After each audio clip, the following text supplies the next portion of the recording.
আসসালামু আলাইকুম বন্ধুগণ। আজকে মনটা চাচ্ছিল খেতে মিষ্টি, কিন্তু এই প্রচণ্ড গরমে আমার বাইরে যেতে মন চাচ্ছিল না, আর ঘরে ময়দাও নাই। কি করেছিল আটা।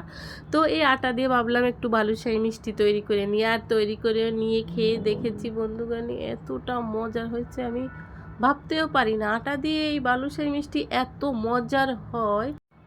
তো বন্ধুগণ সাথে থাকুন আর দেখুন আমি কি দিয়ে তৈরি করলাম। তো আমি প্রথমে 2 কাপ আটা নিয়েছি, তারপর আমি হাফ চা চামচ বেকিং সোডা দিয়েছি। আমি আবার মিষ্টিতে একটু লবণ পছন্দ করি, তাই স্বাদ মতো একটু লবণও দিয়েছি। বন্ধুগণ শুকনা উপকরণগুলো আগে মেখে নিতে হবে, কিন্তু আমার আর দেরি সহ্য হয়নি। আমি সবগুলো উপকরণের সাথে ঘি দিয়ে একসঙ্গে তাড়াহুড়ো করে মেখে নিয়েছি। তারপর দেখুন একটু একটু পানি দিয়ে আমি ভাজে ভাজে এটা মিশিয়ে নিচ্ছি। এটা কিন্তু রুটি বা পরোটার মতো ডো হবে না, এই ডোটা হবে একটু শুকনা টাইপের এবং ভাজে ভাজে মেশাতে হবে। কিছুক্ষণ মাখানোর পরে রেস্টে দিয়ে আবারও আপনাদের ঢাকনা তুলে দেখাচ্ছি। দেখুন এই যে কীরকম শক্ত হয়েছে দেখছেন। এইভাবে আমি একটু একটু করে নিয়ে আমি বালুশাহী মিষ্টি তৈরি করে নিব।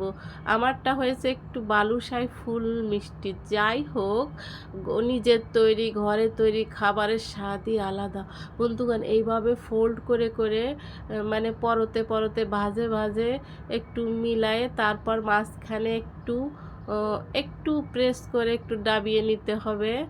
এই যে দেখুন একটা তৈরি হয়ে গেল। এইভাবে আমি সবগুলো তৈরি করে নিব। আমার এই যে ডোটা থাকবে একটু শুকনা টাইপের, মানে অতিরিক্ত শুকনা না, মানে টেনে ছিঁড়ে একটু তৈরি করা যাবে সেরকম শুকনা। তো দেখুন একটু ফুলের মতো ডিজাইন হচ্ছে। নিজের হাতের তৈরি জিনিস আসলে স্বাদই আলাদা। এইভাবে আমি সবগুলোই তৈরি করে নিলাম। তারপর আমি চুলার কাছে চলে যাচ্ছি, প্যান গরম করে তাতে আমি সয়াবিন তেল গরম করে নিয়ে, সয়াবিন তেলটা এত গরম না, মানে একটু হালকা গরম থাকতেই ছেড়ে দিতে হবে।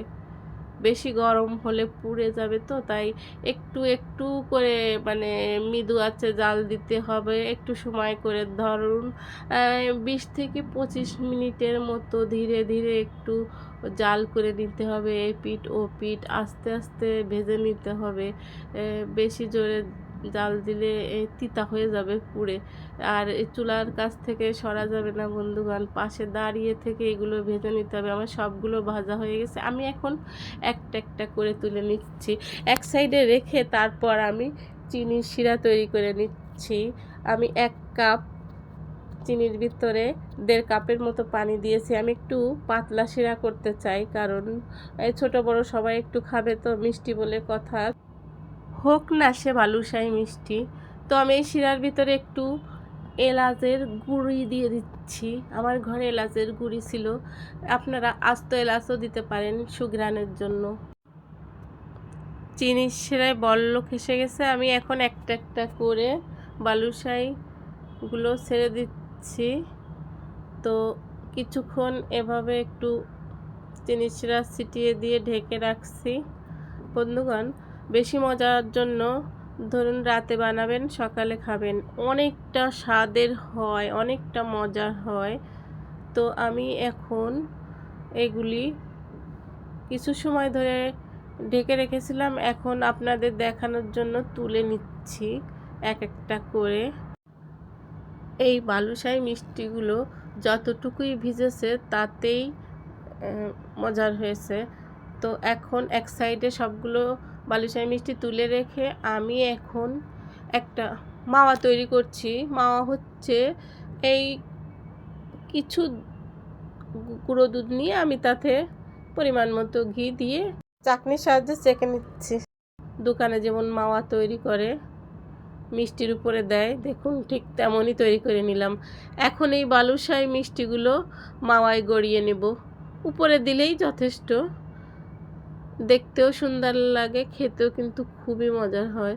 তো আমি এক একটা বালুশাহী মিষ্টির উপর আমি এই মাওয়া ছিটিয়ে দিচ্ছি। দেখুন বন্ধুগণ এইভাবে সবগুলো করে নেব একটার পর একটা। দেখতে কতটা সুন্দর লাগছে। তো এভাবে সবগুলো করে নিলাম। দেখতে আসলেই সুন্দর হয়েছে। বন্ধুগণ, দেখতে কেমন হয়েছে কমেন্ট করবেন, শেয়ার করবেন, পেজটি ফলো করবেন। শুধু দেখলে হবে না, লাইক কমেন্ট শেয়ার তো করতে হবে। তো দেখুন কত সুন্দর নিজের হাতে তৈরি করে ফেললাম বালুশাহী। খেতে কিন্তু তার থেকে খুবই টেস্ট হয়েছে বন্ধুগণ। এভাবে ঘরে তৈরি করুন আর তৃপ্তি মেটায়ে খান। সবাই ভালো থাকুন, সুস্থ থাকুন। টাটা, বাই বাই, আল্লাহ হাফেজ।